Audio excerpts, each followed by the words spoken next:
Okay, video 3. 4 months ago, I designed a few different physical products. I started online stores on a few different platforms because I wanted to conduct an experiment on if I were to invest in a piece of equipment, is it realistic to start a side hustle by selling products utilizing that piece of equipment and for it to pay for itself. Go back and watch video 1 and 2 if you want to see the starting results and the 2-month results. This video is going to be covering my results as a 4.5-month-old store. First off, I just want to thank you guys for all of y'all's amazing feedback. It's a very vulnerable thing to be this transparent about anything to do with money, putting effort into something, because a lot of times people can get, I guess the plain word is mean. They can get mean about somebody else succeeding at something. And instead, my comment sections are just littered with people being appreciative of the information, finding value in it, and encouraging me. So I really appreciate y'all appreciating this information in this series. All right, numbers. I am beyond thrilled with how this has gone, and I'm shocked. So when I wrapped up at 2 months, the grand total was just under $3,000. It was $29.82. So let's call it $3,000 at 2 months, and I was thrilled with that number. Now at 4.5 months,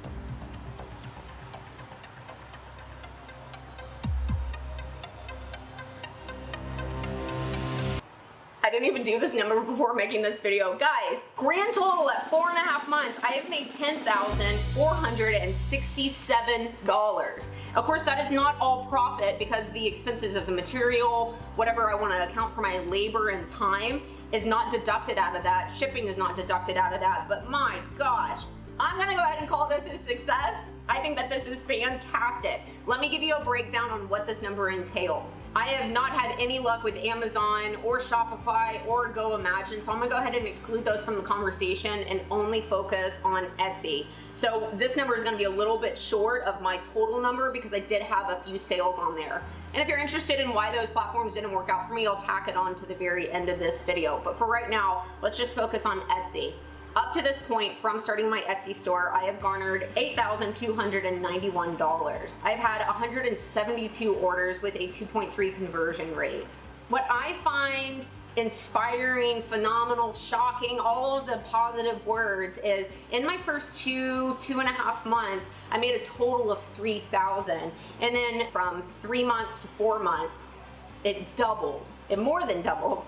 And looking at what June is so far, so then going here to this month, June so far has garnered $3,144. Now keep in mind that June has Father's Day in it, and so I am very much expecting this number to not repeat next month, but it's still just inspirational that you can start something and it be in its very, very early on stages and it showed this much promise. So now let's take out Father's Day. And by the way, I am running a sale on Etsy, which is just, they make it so easy. They will give you prompts for, hey, you've had 40 people abandon their cart with something in it. Do you want to send them a discount? And then you just say yes, how much, what the code is, and then boom, they send it to everybody. And I'm in no way associated with Etsy. This is purely my feedback based on my experience so far. Let's go to just look at the month of May. How is it that my career is completely on the internet and I'm so bad at technology? Okay, for the month of May, I made $2,052. Again, considering that for the first 2 months, I only made $3,000. This month, I almost hit that mark in one 30-day period. Not only am I really excited about that number, so it's fun for me to share it, but I'm also hoping that what you're taking away from it is that I think that this is worth trying, guys. If you are in any way inclined or have been thinking about a side hustle, then I am fully in support of you giving it a go. And keep in mind that I did not use my Wilker Do's branding on Instagram in order to get these numbers. Up until June 5th, I did not mention this at all on Instagram, Facebook, TikTok, my website. But looking in the comment section, it seems like a lot of you have been thinking about this and just are thinking, yeah, right, is that possible? I think it's possible, guys. It's possible. It's possible. So if a Glowforge is $7,000 rounding up, I would have paid for it in February, March, April, May. 4 months, guys. My gosh, is that so cool or what? 4 months of me putting in effort would have paid for the Glowforge, and now everything from this point forward, the machine is paid for. Last time I gave you a breakdown on how the products were selling, and really the only one that was super selling was the pencil holder display, and I hypothesized it was because of the lower price point. But let me go ahead and give you a breakdown on how the other products are selling, because I am very happy to report they have gotten some traction. I sold 172 orders total. Out of that number, 148 orders have been pencil holders. 1 large display, which was that large ticket item I just introduced last month. 14 of the hole-in-one maps, which I was really excited that those kind of took off. So in the first 2 months, I had only sold, I believe, 4. And then in the next 2 months, it more than doubled. So those seem to be gaining a little bit of traction. I sold 1 of the best round large displays, and then 8 of the best round small displays. Those both are the new to market products that I designed that nobody is searching for. So the reason I bring that up is because it's very clear that just because a product doesn't launch immediately, it doesn't mean that it doesn't launch at all. So if you start a side hustle, 1, don't get discouraged. I think I made $30 in the first month, but at the 2-month mark, I had made close to $3,000, and now it's more than doubled. This was the clear winner from the get-go, and this is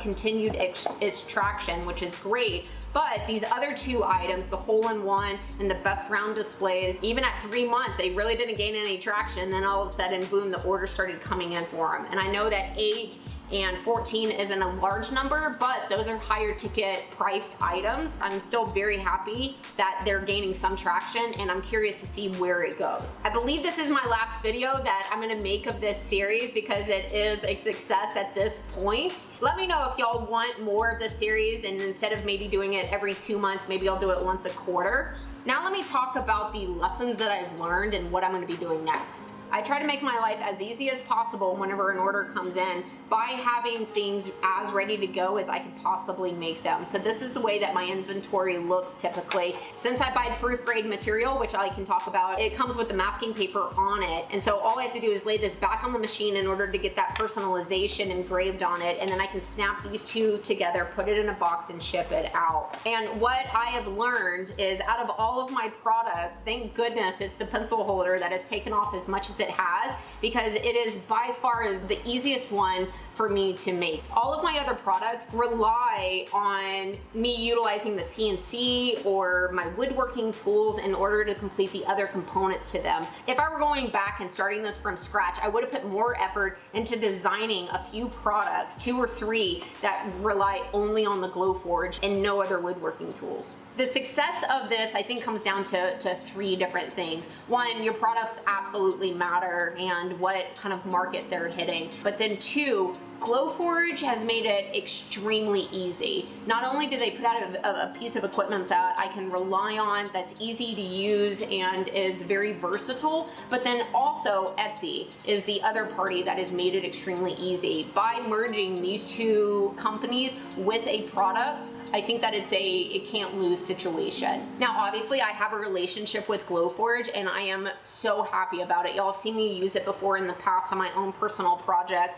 but with this, it was actually like, hey, let me see if somebody can buy a piece of equipment and get a good return on their investment. I would have been happy at even 8 months or 9 months to pay for the Glowforge, but the fact that it can happen in a 4-month time span, I'm just blown away. What I would recommend if you are considering this, which it seems like a lot of you are, I personally would not buy your piece of equipment until after you have designed at least 1 product or multiple products that you are ready to launch. The worst case scenario, I think, is that somebody could buy a Glowforge and then start the process on what do I want to make, how does it look like, what would be the process of getting it cut. You can design your products and then figure out what is my material cost going to be for this item or this item or this item. Get all of your pricing figured out, get all of your accessories, like each one of mine comes with a hanging method and a little bumper so that it hangs on the wall evenly. It comes, I figured out the box size, it needs tape, you need some sort of bubble wrapping.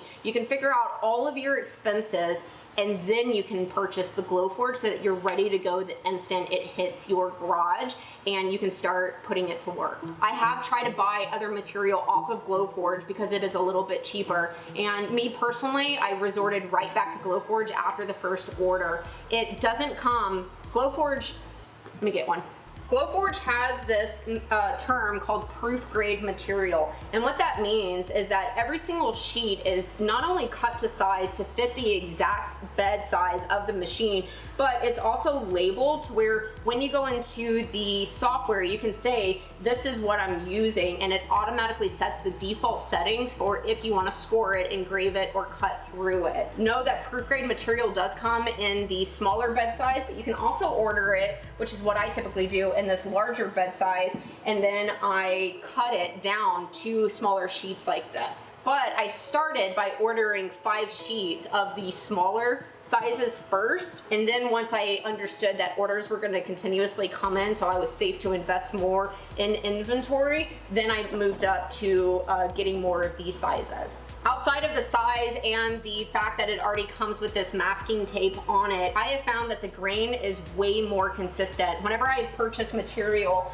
off-site of Glowforge, it's very hit or miss on what the grain is going to look like. I often run into problems on it staying flat, and then so far it never fits the actual size of the Glowforge bed, so I'm always having to figure out where I want to position it. With that, if you're going to be using Glowforge material, they have all of their prices online. You can go online, figure out what a sheet of whatever material you're going to use costs, figure out how many parts you can get from that sheet, and then do your cost analysis from there. Another recommendation that I personally do, not only on my Glowforge but also in my CNC business, that I found very effective, is every single sheet gets its own part. So where I will put one part all the way across, and then this whole sheet will do nothing but cut this tray, and then the next sheet will do nothing but cut this tray.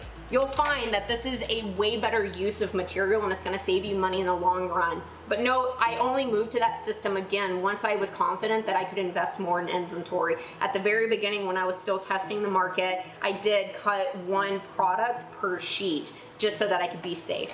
I alluded to only talking about Etsy because I haven't had any luck on other platforms. If you're curious, let me go ahead and cover the other platforms in my experience up to this point. Amazon, Handmade, I heard outrageously great things about it. The problem is that it's very, very difficult. Their regulations are very strict and hard to accommodate, such as everything needs to be on a pure white background. It's little things like that that are actually big things. Being so busy, I just have never been able to meet all of their requirements, and I've never been able to even get my listings active. So that's why that platform was a bust for me. Maybe it would be different for you if you are able to invest the time into meeting their more stringent requirements. Shopify. I spent a little bit of time in those first 2 months running ads on Shopify, and I definitely did see some results, but I think it was only 6 or 7 sales. Even if these other platforms could do a little bit better if I invest more time into it, Etsy just makes it so easy that my recommendation would be to start on Etsy,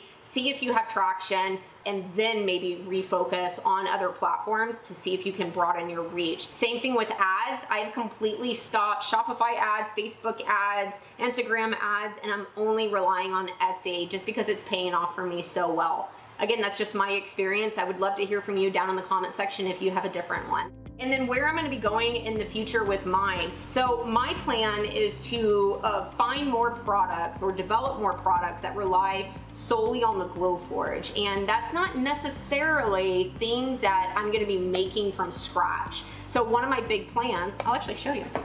One of my plans is to grab products that I think will fit into the golfing niche and then utilize the Glowforge in order to personalize them. This is something that I don't have in my lineup of products to this point. Everything that I have relies on me to hand make it from scratch.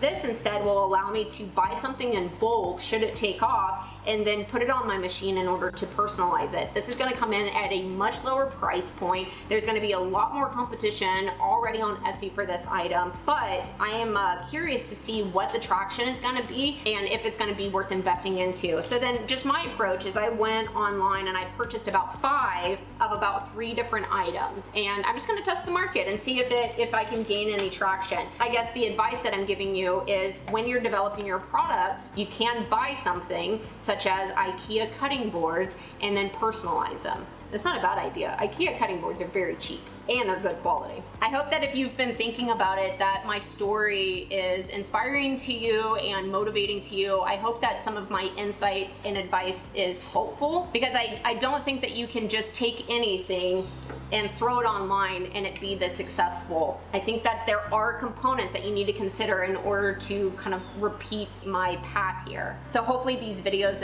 have kind of outlined just my analysis on why I think this has been successful. I want to say a big thank you to Glowforge, because without them backing this series, I never would have brought it to you guys. And I know that there are plenty of laser competitors out there, but Glowforge is the only one that is at an advanced hobbyist level that is, in my opinion, perfect for getting started on a side hustle to test the market to see if you have something that can go into higher production numbers. Okay, I think that's gonna wrap up not only this video, but this series. I hope that you've enjoyed it. I hope that you feel inspired. I hope that you feel prepared with advice and learned from my lessons on what you can do in order to jumpstart your store if you have any inclination on doing this. Remember that there is nothing special about me that makes me more capable of doing this than you. Start with your idea and then execute on that idea. Don't expect it to be easy, and don't expect it to not take up time. With that, it definitely helps if you pick something that you naturally get excited by.